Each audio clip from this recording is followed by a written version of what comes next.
All right, hi everyone.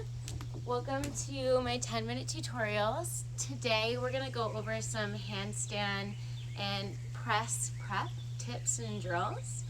So when you're working on your handstand press, there are a lot of things that come into play. So first is hamstring flexibility. So make sure to warm up your hamstrings, stretch before you begin this practice so that you can stack the hips higher over the shoulders. Making sure that your wrists are warmed up and stretched, and we'll do an exercise in just a second. Shoulder strength, so we'll do some shoulder protraction exercises. And then hip flexor strength, so the hip flexors attach at the lumbar spine, so the low back, and they wrap around to the groin, and they're responsible for that motion of lifting the knee towards the chest. That lifting is also going to help lift the hips up over the shoulders when you're working on press. If you have blocks at home, grab some blocks. If not, grab some books or something sturdy with a little height. You can also use a step if you have a wide enough step. Final note before we begin is if you're at home and you're practicing on carpet, it's going to be harder to do a handstand press. So if you have a harder surface to put your mat on, that is better because then you have more force to press down into the ground because the ground will be pressing back. Sometimes carpet can absorb sort of that shock or that force. So the first exercise, actually you can stay seated for. You're just going to reach your arms forward in front of you, and then you'll squeeze the hands into tight fists, thumb is inside the hand, and then release. And then you'll continue, starting to pick up the pace here, and they're kind of like spirit fingers or jazz hands. It might look silly, but if you keep the pace and you keep doing this and you're breathing in and out of the nose, you'll start to feel the forearms really firing up. And this is great for strengthening the stabilizing muscles along the forearms and wrists, which we put a lot of weight on when we go upside down in our handstands, especially our press. So after you've done for about as long as you can take until it really starts to burn, you can shake it out. And I like to stretch out my wrists either sitting, you can stretch up and down, or I also prefer to just either turn my hands side to side and just rock side to side, or flip them back towards my knees. And you can sit back, maybe keeping the heel of the hands on the mat to start, and then eventually peeling the heel of the hands off the mat, stretching into the fingers. And then you can just flip to the tops of the hands as well to stretch the other side. Right, so there's a lot of wrist warm-ups that you can do. Those are just a couple of them, so just make sure to do something before you hop into this handstand practice. Okay, so exercises that you can do at home. First off, working on shoulder protraction. If you're new to shoulder protraction, you do it every time you do cat pose. So if you start in tabletop and you find your cow, you're arching your back. Cat, you're rounding the spine, and you'll notice I'm pressing my shoulder blades away from one another and the back of my heart space towards the ceiling. This is shoulder protraction, and this is the action that you want to create in the shoulders when you go into a handstand press. If you want to strengthen this, you can tuck the toes, keep the shoulders protracted, and hover the knees, keeping shoulders over the wrists. So that's just one really good shoulder protraction exercise. And you'll hold this for about 5 to 10 breaths. Good. The next drill that I found really helpful in working towards a press are toe tap walks. So toe tap walks require hip flexor strength, pressing into the ground, and also hamstring flexibility. So don't be upset if you can't bring your foot all the way to the wrist to start. Just get it as close as you can. So you'll start in a downward facing dog.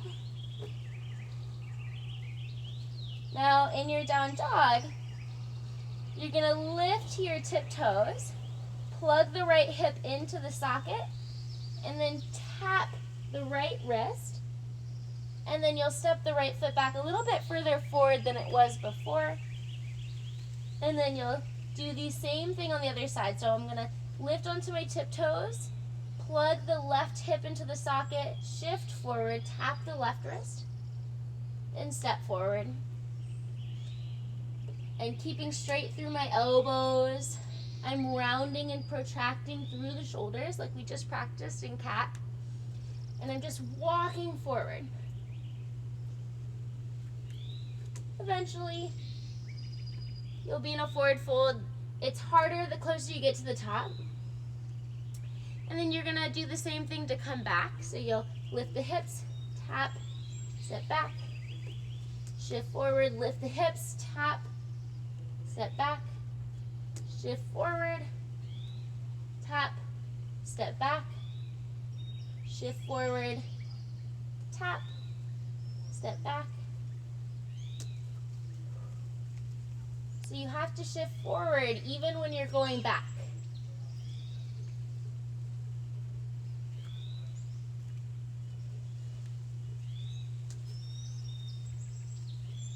And coming back to your down dog.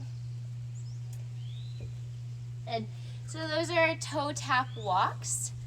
We'll take it a little bit further and do press walks. So some of you, maybe you've tried this before. You're going to be lifting both feet off the mat. You don't have to do the toe tap, but if you want to add the toe tap in later, you can. So you're going to start in a forward fold at the back of the mat. Now what you're going to do is you're going to plant your palms, gaze between the hands. You're going to press into the hands, feel the shoulders protracting. So really imagine cat pose through the upper back. Lift onto your tiptoes and you're going to keep pressing and shifting forward until it feels like you're going to fall forward. And then the feet will fall between the hands. So you just keep going forward until it feels like you're going to fall, maybe get some air time. Shifting forward. All the way to the top of the mat. Now, the harder part is coming back. So just like in our toe tap walks, we have to shift forward to move back. So you're going to do the same action. You're shifting forward, and right when it feels like you're going to fall, the feet will lift and shoot back.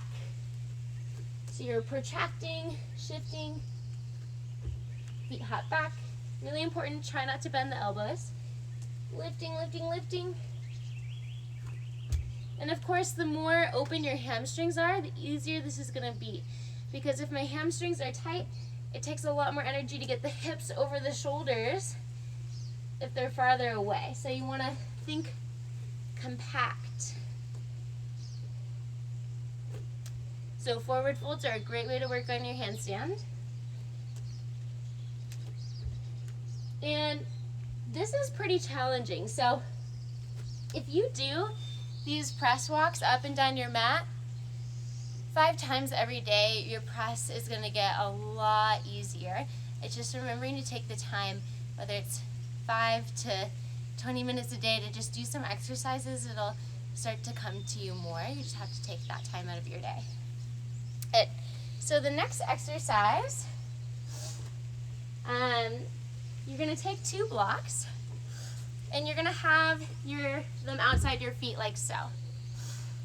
And what you'll do is you'll bring your hands down onto the mat and you'll do the press motion like we did before. You're just going to shift forward, keep pressing into the hands until the feet float, and you're going to try to land them on the block. So you're trying not to hop here. And you'll do the same thing to come back down.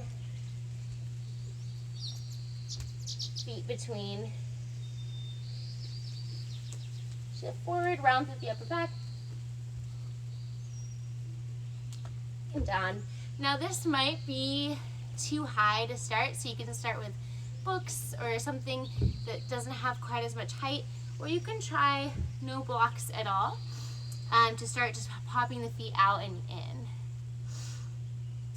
Okay, so now I'm going to show you a puppy press. So puppy press for some people is how they first learn to press, and other people it's just one of those things that doesn't quite click as easily as a regular press. So it's really preference. For me, it's something that I learned before learning handstand press. And you can actually practice with a block. So in puppy press, you are going to be lifting one leg out to the side, and then the other will lift.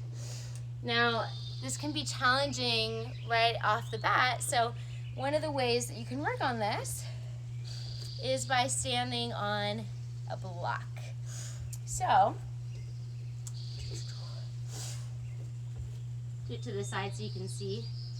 So I'll stand the standing leg, the leg that's going to lift second, on the block, and I'll bring my hands down. And I think where this gets hard for people is people try to lift the leg this way, and you want to think about lifting the knee out to the side and in towards the chest. So it's in and to the side. So I'll gaze between my hands, round forward, lift, lift, lift. Notice my hips start to stack, and then slowly start to find a little air time with that right leg. Maybe extending both legs and coming down. It's really important to get in a habit of practicing both sides. I got really excited when I first got a puppy press and only practiced one side. When you do a full handstand press, you need to be strong on both sides to lift both legs. So you'll start to notice if you only practice handstands on one side, that might be the thing that's keeping you back from getting your handstand press. So just adding a little bit more time to the other side might be that little bridge to the gap. So same thing when you're starting to learn handstand press. You can use a wall behind you. You can also add a little height with blocks underneath the feet. So ideally, if your hamstrings are pretty open, you'll start with the blocks together and then lift up from here, because notice when my feet are together, my hips can come higher over my wrists than when they're farther apart.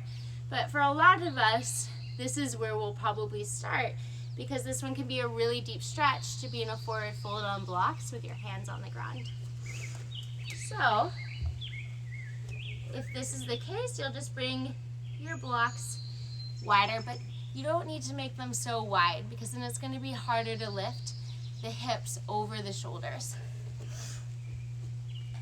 Then you'll bring your hands down right underneath the shoulders, gaze between the hands.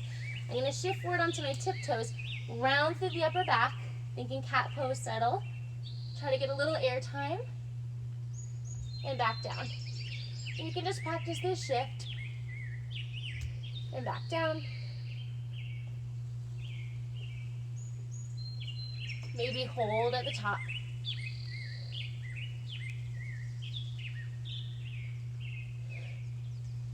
And then try to come back down the same way.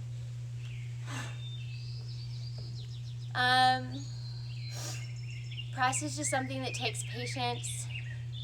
I think sometimes you practice it every day and something's not clicking. Just coming back to these tiny drills for 5 to 10 minutes might make the difference, rather than just repetitively trying it. So those are just a few exercises.